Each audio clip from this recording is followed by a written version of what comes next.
चलिए आपको देश के उगते सूरज का प्रदेश कहे जाने वाले अरुणाचल की यात्रा पर लिए चलते हैं।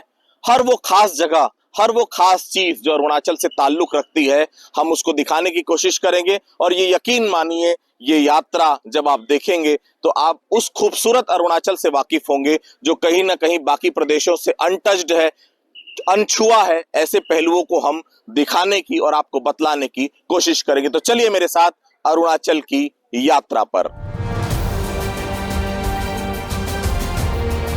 बादलों की गोद में बसा एक ऐसा प्रदेश जहां पहाड़, नदियां और हवा मिलकर एक धीमी सी धुन छेड़ते हैं। यहाँ की सुबह सुनहरी, शामें शांत और हर मोड़ पर प्रकृति मुस्कुराते हुए आपका स्वागत करती है। ये है अरुणाचल प्रदेश, भारत का वो पहला कोना जहां सूरज सबसे पहले नमस्कार करता है।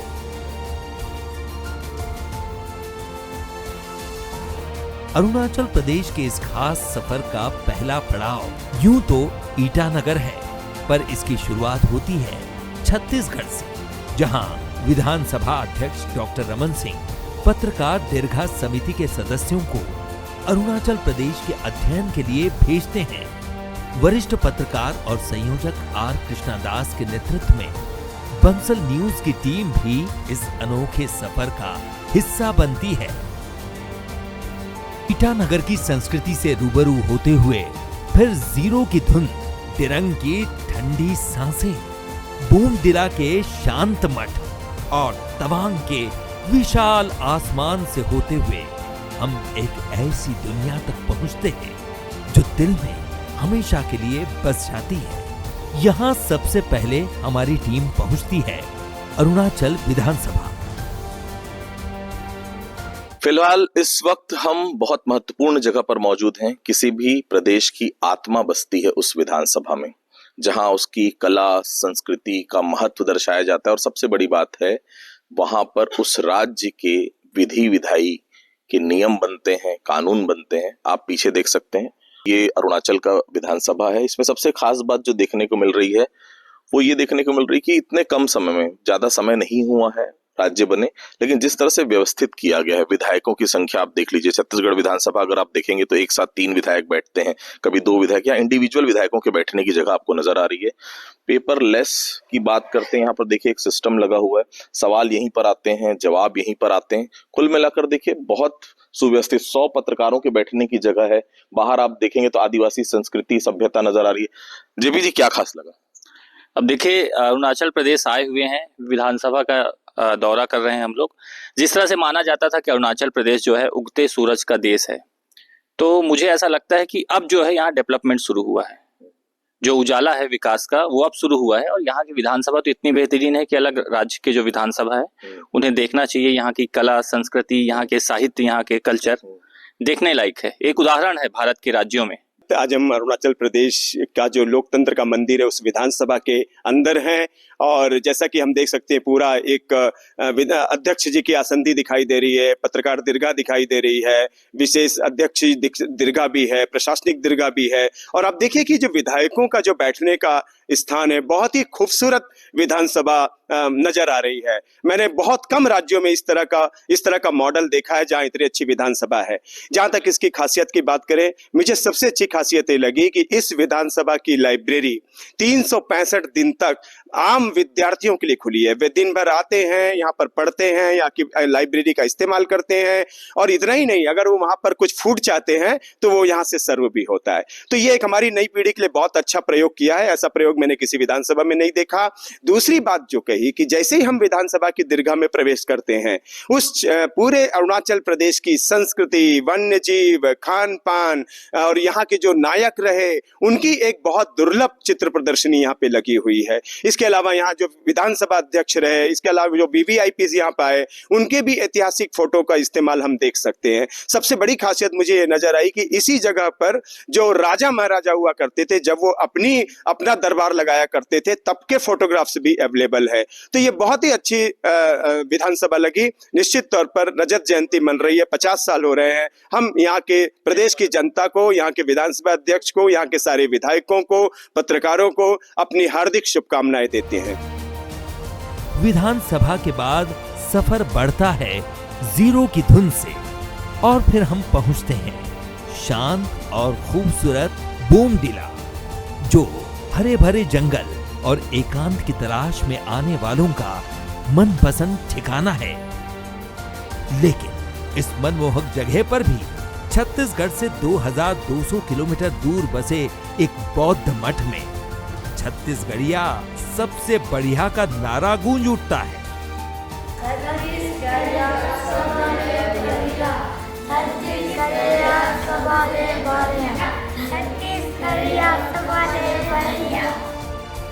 बोमडिला से आगे हमारा कारवां पहुंचा बैसाखी, जहां 11,000 फीट की ऊंचाई पर खड़ा है सेला वॉरियर स्टैच्यू, जो शौर्य, समर्पण और सीमाओं पर डटे जवानों का प्रतीक है। बुद्ध ने संदेश दिया था बुद्धम शरणम गच्छामि, और यहाँ पर सेना हमारी संदेश दे रही है राष्ट्रम सर्वोपरि, मतलब राष्ट्र से बड़ा कुछ भी नहीं है। ये अरुणाचल प्रदेश है, तवांग घाटी के रास्ते में इस वक्त हम मौजूद हैं, और ये ऊंचाई देख लीजिए आप, ये ऊंचाई है 11,246 फीट की ऊंचाई है सेला वॉरियर।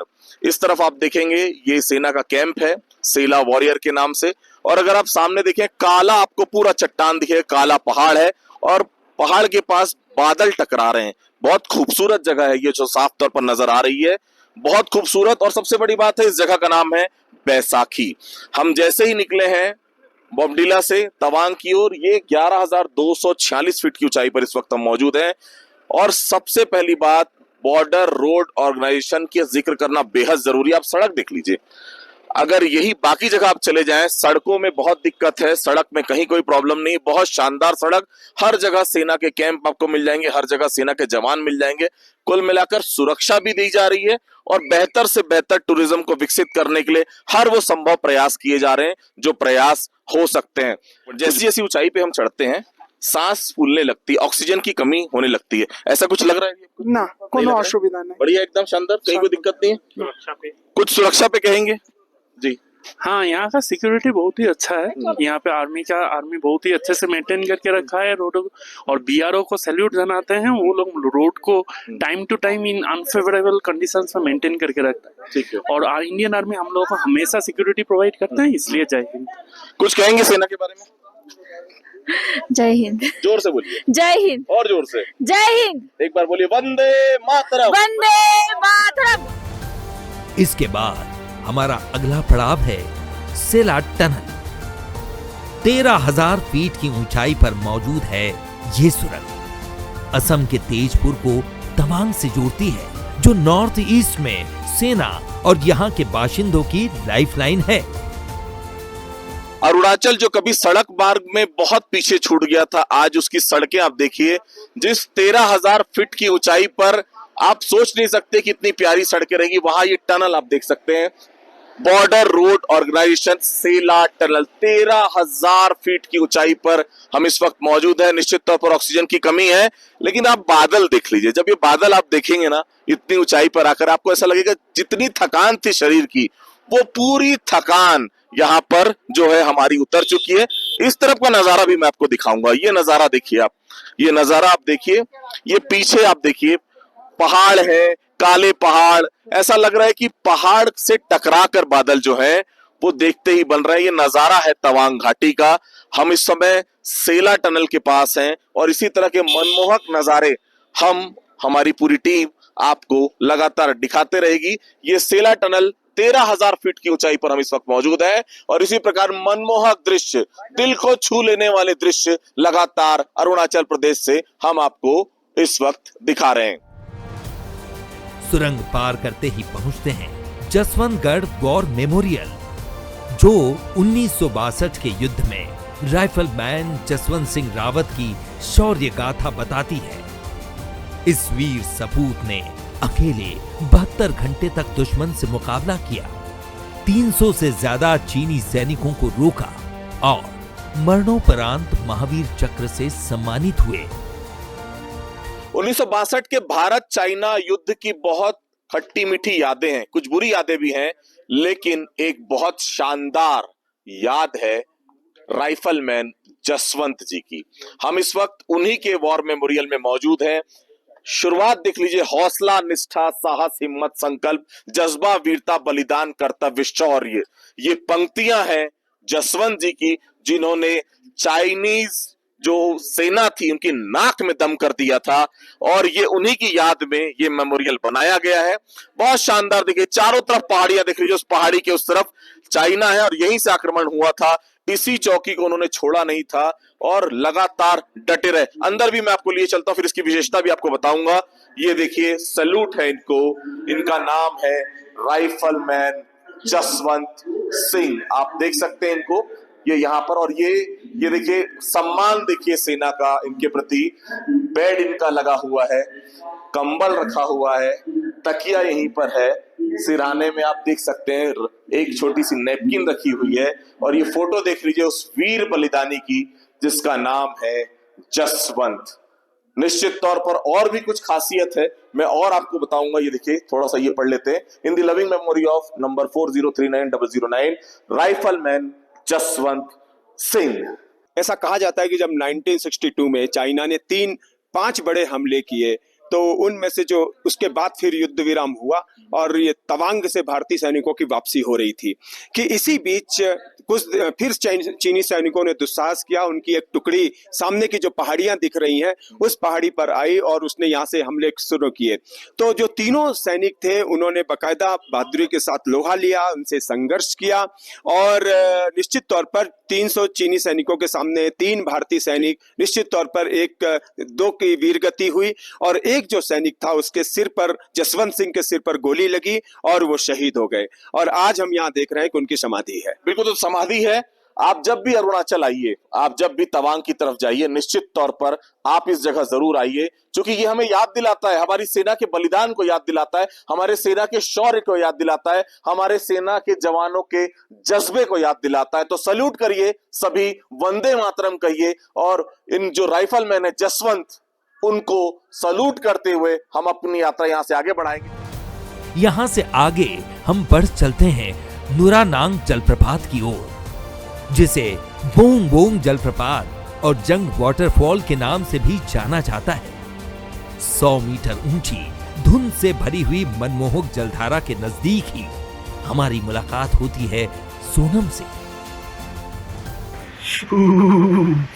पता है, जब ठंड लगती है तो सबसे ज्यादा नजदीक क्या लगता है किसी भी इंसान को? उसको लगता है कि एक कप चाय हो जाए, भले वो चाय दूध वाली हो, भले वो चाय काली चाय, कोई फर्क नहीं पड़ता, लेकिन चाय की जो चुस्कियां रहती है उसके बाद आदमी तरोताजा हो जाता है। मैं इस वक्त छोटी सी जगह पर हूँ, लेकिन काफी ऊंचाई पर है, 13,000 फीट की ऊंचाई पे कम से कम होगा। यहाँ पर एक बहुत अच्छा झरना मुझे देखने को मिला, वाटरफॉल यहाँ पर देखने को मिली, और यहाँ के लोग हैं, बहुत अच्छे लोग हैं यहाँ पर। तो देखिए ये मैगी बन रही है हम सब के लिए। ये मैगी है, क्योंकि पहाड़ों में मैगी से बढ़कर कुछ नहीं है। मैगी खाओ, क्योंकि 2 मिनट में तैयार हो जाती है और 2 मिनट में इंसान का पेट भी भर जाता है। क्या नाम है आपका? जोर से बोलिए। तो देखिए ये सोनम का काउंटर है। एक सोनम, वो सोनम थी जो बहुत फेमस हुई थी, एक ये सोनम है जो यहाँ पर टी स्टॉल चलाती है। सोनम, यहाँ पर कहाँ से आते हैं आप लोग रोज यहाँ पर बेचने के लिए? जंग से आते हैं, काफी दूर है यहाँ से। 3 किलोमीटर। देखिए लड़कियां काफी मेहनती है यहाँ पर। तो ये जो चाय की चुस्कियां आप हमें दिला रही है सोनम जी, ये चाय की चुस्कियां, इस चाय को बनाने के लिए आप जंग से यहाँ पर आती है, मतलब करीब 10-12 किलोमीटर से आती है आप यहाँ पर। चाय बनाकर पिला रही है हमको, मैगी खिला रही है हमको, मंचूरियन खिला रही है। तो पहाड़ों का आनंद इसी में, जो मिल जाइए वो आप खाइए, जैसा माहौल मिले वैसे में आप एडजस्ट हो जाइए। तो फिलहाल इस वक्त 13,000 फुट की ऊंचाई पर हम चाय की चुस्कियों का इस तरह से मजा ले रहे हैं। इसके बाद हम बुमला दर्रा पहुंचते हैं, जो कि समुद्र तल से 15,000 फीट की ऊंचाई पर है। भारत चीन बॉर्डर के नजदीक आर्मी कैंटीन है। यहाँ सेना के जवान अपने गांव, अपने कस्बे की हर खबर से रूबरू होने के लिए बंसल न्यूज देख रहे थे। अब हम आपको सीधे लिए चलते हैं भारत और चीन की सीमा 1962 के युद्ध की गवाह इस ऐतिहासिक जगह पर हम स्पेशल परमिट लेकर पहुंचते हैं, जो तवांग से 37 और चीन की कोना काउंटी से 43 किलोमीटर की दूरी पर है। 15,200 फीट की ऊंचाई पर मैं हूं और आपने जैसे लोगों की बातें सुनी, सभी लोगों को गर्व है सेना के ऊपर। ये तिरंगा जब लहराता है मानो ऐसा लगता है कि हमारी धड़कनें चल रही है, ऐसा लगता है हम जिंदा हैं।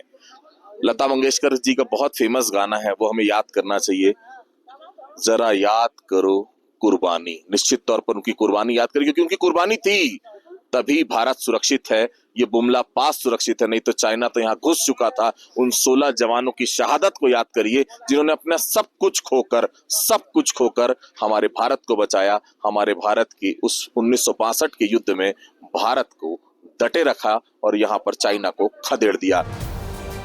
एक समय ऐसा भी था जब यहाँ पहुंचने के लिए सड़क तक नहीं थी। 1962 में चीन की पीपुल्स लिबरेशन आर्मी ने भारत पर आक्रमण किया था। भारत के चंद सैनिकों ने चीन के सैकड़ों सैनिकों को इसी जगह धूल चटाई थी। वो 1962 का भारत था जब यहाँ पहुंचने के लिए सड़क तक नहीं थी। ये 2025 का भारत है जो सीना तान के खड़ा है भारत चाइना के सामने, सब कुछ फैसिलिटी के साथ। तुम आओ, अगर तुम्हारी ताकत है तो तुम क्रॉस कर दो LAC। हम खड़े हैं अपना सीना तान के, और हम ये जो तिरंगा आप लहरा रहा है, आप देख रहे हैं, ये हमारे शौर्य का प्रतीक है। और आप अंदर घुस कर तो देखिए, अगर घुस कर आए तो वापस आप नहीं जा सकोगे। ये देखिए, आई लव बुमला, ये लिखा हुआ है, बुमला से प्यार करो। क्यों बुमला? क्योंकि 16 जवानों ने शहादत दी थी यहाँ पर। कितना गर्व महसूस हुआ आपको बुमला? एकदम घर से सीना फूल गया, ये पूछिए मत। यहाँ आके ऐसा महसूस होता है कि चैन की नींद सो पा रहा है, वो इंडियन आर्मी के लिए सैल्यूट है, नमन है उस इंडियन आर्मी के। आज कितना जरूरी मानते हैं कि यहाँ आना चाहिए यूथ को और देखना चाहिए -10, -25 डिग्री सेल्सियस पर वो डटे हैं। क्यों? क्योंकि हम सुरक्षित रहते हैं। सबको आना चाहिए, सबको देखना चाहिए ये लोग कैसे हम लोगों को सुरक्षा कर रहे हैं ना। इसको फील करना चाहिए, इसको सैल्यूट करना चाहिए, इसको नमन करना चाहिए। तो एक बार जोर से बोल दीजिए आप दोनों, भारत माता की जय। 15,200 फीट की ये ऊंचाई वाकई जोश से भर देती है। यहाँ पर आने वाला हर युवा कहता है कि यहाँ आकर सेवा और अनुशासन की असली ताकत समझ आती है। 1962 का भारत और 2025 का भारत न झुकेगा न डरेगा। वो तो आपकी बात सही है, 62 का तो हमने नहीं देखा, लेकिन 25 का तो हमने जरूर देखा है और हमको बहुत अच्छा लग रहा है। हम इधर भी गए हैं, हम दूसरी जगह पे जैसे लेह लद्दाख में भी बॉर्डर्स पे गए हैं, हम गुजरात की बॉर्डर पे भी गए क्योंकि हम गुजरात से हैं। तो हमको लग रहा है कि अभी हमारी जो बॉर्डर है वो सुरक्षित है। वो गर्मी की बॉर्डर है, ये ठंडी की बॉर्डर है, फिर भी और कुछ बॉर्डर हमने पानी की भी देखी है गुजरात में, तो वो भी हमको लग रही है कि सब बॉर्डर्स अभी सुरक्षित है हमारी तरफ। हम लोग हाँ, ये रास्तों पे हमने जो डिफिकल्ट सिचुएशन, मतलब इतनी ठंड में भी हमारे सैनिकों को काम करते हुए देखा। It is very heart touching और वो हमारे मन में काफ़ी देशभक्ति की भावना जागृत करते हैं। जो 62 में वार हुआ और उस समय जो साहस दिखाया होगा अपने सैनिकों ने, भारत देश अपने देश के लिए बलिदान दिया और भारत आज भी उसी के कारण शान से बचा है और हम सब इस अद्भुत उसको सलाम करते हैं सर। तो इस झंडे को सैल्यूट है, इस भारत देश को सैल्यूट है, हमारे जवानों को सैल्यूट है जिन्होंने इस देश की रक्षा के लिए अपने प्राणों की आहुति दी और आज भी हमारे बॉर्डर और सीमाओं की रक्षा कर रहे हैं। मैं जय हिंद कहना चाहता हूं पूरे देश को। बुमला से नीचे उतरते समय मुलाकात हुई अनंतनाग के रहने वाले सैनिक अशफाक से। यहाँ पर कुछ दूरी पर है होली वाटर, एक दुर्लभ धारा जो भारत और चीन दोनों ओर बहती है। अभी तक आपने भारत के शौर्य, त्याग, बलिदान, तपस्या को देखा। ये एक विजुअल सबसे पहले देख लीजिए। Bumla PP 3 kilometre, Lunguro GG 11 kilometre, dam tank 35, holy water 45 kilometre. Holy water है चाइना में, जहां पर होली वाटर ये बताया जाता है कि दोनों भारत में भी आता है, वहां से निकलता है, बौद्ध धर्म के अनुयायी काफी मानते हैं इसको। भारत के पास जो चाइना बॉर्डर है वहां से आता है, लेकिन सबसे बड़ी बात है देखिए यहाँ की क्या विशेषता है। यहाँ पर अनंतनाग कश्मीर के एक सैनिक हैं अशफाक, वो यहाँ पर सुरक्षा में तैनात है। यही कहते हैं देखिए भारत में जो कहा जाता है गंगा जमुनी तहजीब, कहा जाता है देखिए भारत एक है, भारत के लिए हर कोई कुर्बान है।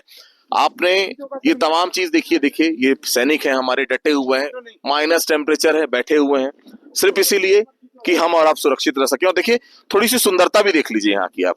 सुंदरता इसलिए दिखाना जरूरी है क्योंकि देखिए ये भी आकर्षित करती है, क्योंकि यहाँ पर सैनिकों के लिए कुछ नहीं है देखने के लिए। ये देखिए ये आप देख लीजिए इतनी पहाड़ लगभग 15,000 फीट की ऊंचाई पर अगर आप इस प्रकार की छोटी सी झील देख रहे हैं तो आपका मन वैसे ही, और सामने आप देखिए बर्फ से ढकी हुई पूरी काली पहाड़ियां देख रहे हैं। हालांकि थोड़ी देर में ही हमको कपकपाने लग रहे हैं, लेकिन ये सेना के जवान यहाँ डटे हुए हैं। इस झील को आप देख लीजिए, इतनी ऊंचाई पे पानी आप देख लीजिए, बादलों का धुआं उठते हुए आप देख रहे हैं। ऐसा लग रहा है कि बादल जो है ये पर्वत से टकराकर वापस हमारी तरफ आ रहे हैं। तो ये इस क्षेत्र की सुंदरता है और मुझे ऐसा लग रहा है मैं इसे छूकर महसूस कर सकता हूं। जिस जगह हम फिलहाल मौजूद हैं वहां तापमान अक्सर -15 डिग्री सेल्सियस तक पहुंच जाता है, पर इस मौसम में भी हमारी सेना के जवान छोटे से टेंट में रहते हुए चीन पर 2400 घंटे निगरानी रखते हैं। जब हाड़ कपा देने वाली सर्दी होती है तो ये लोहे का छोटा सा शेल्टर आपको बचाता है। सैनिक इसी में तैनात रहते हैं, इसलिए मैं कहता हूं कि इनके लिए दिल में हर किसी की इज्जत होनी चाहिए, सम्मान होना चाहिए। ये देखिए छोटा सा, मतलब आप ये समझ लीजिए कि बमुश्किल 6 बाई 6 का ये कमरा होगा। अंदर भी आपको दिखाऊंगा। ये देखिए इस तरह से हमारे जवान जो हैं वो यहाँ पर तैनात रहते हैं। सैल्यूट है इनको, वाकई में सैल्यूट है। हम 10 मिनट नहीं रुक पा रहे हैं, दिन रात सेवा करते हैं, दिन भर यहाँ पर पहुंचते हैं। सेना के जवान है ये। इस बेमिसाल जगह पर वीर गाथाओं के अलावा दिल को सुकून देने वाली संगीतसर झील भी है, जिसे लोग माधुरी झील भी कहते हैं। माधुरी इसलिए क्योंकि ये वही लोकेशन है जहां कोयला फिल्म की तन्हाई तन्हाई गाना फिल्माया गया था। कोयला मूवी का बहुत शानदार एक सॉन्ग था, तन्हाई तन्हाई तन्हाई दोनों को पास ले आई। इस फिल्म की शूटिंग इसी जगह पर हुई थी। इसे माधुरी लेक के नाम से तब से जाना जाता है। आज लोग इसे माधुरी लेक के नाम से जानते हैं क्योंकि कोयला फिल्म की शूटिंग यहाँ पर हुई थी। बहुत खूबसूरत है। देखिए ये पहाड़ आप देख लीजिए, आपको अगर याद आता उस मूवी में बार बार ये पहाड़ की तस्वीर आप देखते थे। ये जो आप देख रहे हैं बीच में छोटा सा एक ये लकड़ी नुमा एक बनाया गया, यहीं पर डांस करते नजर आते थे माधुरी दीक्षित और शाहरुख खान। तो ये फिल्म की शूटिंग है, तब से याद है। 15,200 फीट की ऊंचाई पर है ये माधुरी लेक। मैं आपसे जब बात कर रहा हूं तो निश्चित तौर पर कपकपाने वाली यहाँ पर सर्दी है। पानी आप देख लीजिए, बिल्कुल शांत पानी, सरल पानी, और सबसे बड़ी बात है कितना साफ है यहाँ का पानी। और कलाकृति देख लीजिए, छोटे छोटे पेड़ हैं कटे हुए, मतलब अलग तरीके से पिक्चराइजेशन है। कई फिल्मों की शूटिंग यहाँ पर हुई है, लेकिन कोयला मूवी की शूटिंग होने के बाद ये यहाँ पर माधुरी दीक्षित के नाम से, मतलब माधुरी लेक के नाम से अब जाना चाहते। माधुरी झील से लौटते वक्त हम पहुंचे सेला टॉप। 13,000 फीट की ऊंचाई पर यहाँ की झीलें, बादल और बर्फ की चादर ओढ़े एक अलग ही दुनिया नजर आती है। सेला पास 13,700 फीट की ऊंचाई पर, पीछे देख सकते हैं। कोई बहुत मुश्किल से ही समझ पाया कि क्या 13,700 फीट की ऊंचाई पर इतनी सुंदर मनमोहक कोई झील हो सकती है। बिल्कुल हो सकती है। अरुणाचल प्रदेश में सब कुछ संभव है।